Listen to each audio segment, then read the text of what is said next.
The House on the Rock, Dar Al Hajar. Here's the scene. 1978. Exterior, WADI DHAHR Yemen. Valley with a village at the bottom. Daytime. I've always loved rocks and stones. I feel a closeness, an affinity for rocks. Sturdy, permanent, steady, unchanging, lasting, immovable. There I was, 6 years old, living in a distant country, Yemen. It was a big country with many unknowns to us, and we had to venture out and see what else was there. As a kid, no matter where you are in the world, nothing is better than the simple pleasure of playing with rocks. I enjoyed the rocky hillsides and mountains of Yemen the most. Old stone castles, buttes, and the terraces galore. Wow. They highlighted the ingenuity and resourcefulness of the Yemeni farmers.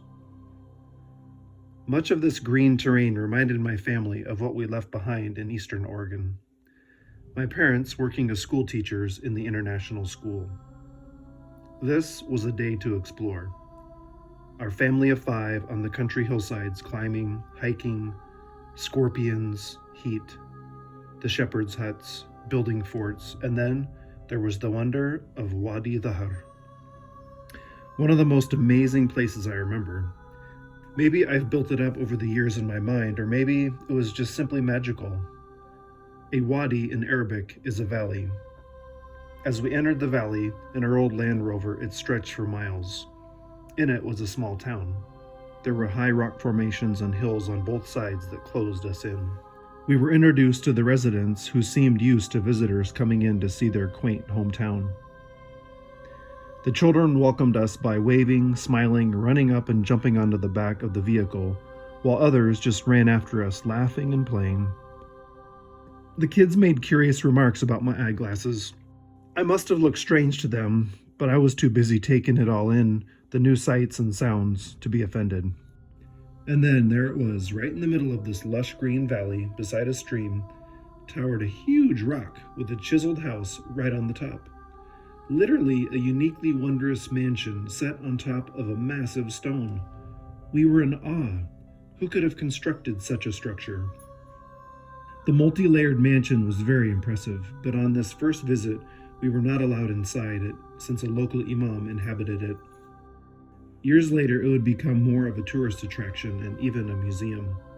The mansion was constructed in the 1920s as a summer retreat for Yahya Muhammad Hamid ad-Din, ruler of Yemen from 1904 to 1948. It sits on top of a structure built in 1786 for the scholar Al-Imam Mansour. This palace has become something of a national symbol of the strength of the Yemeni people. As avid readers of the Bible, we were very familiar with the popular parable that Jesus the Messiah tells of the house on the rock. This really brought that story to life in my mind. At the bottom of a valley where the floodwaters rush in the midst of a storm, a wise, resourceful man had built this house on top of a rock on the high ground, a firm foundation of solid, immovable stone. The houses below would be much more vulnerable and subject to water destruction on the movable sandy soil built by men less wise. The house on the rock, Dar Al Hajar, is truly an inspiring symbol of the Yemeni spirit, which continues to endure the floodwaters of life that can be so destructive and overwhelming. As I reflect back on that amazing day in WADI DHAHR, it causes me to pray for the Yemeni people. I long for them a firm foundation and a bright future filled with wisdom and insight for another generation.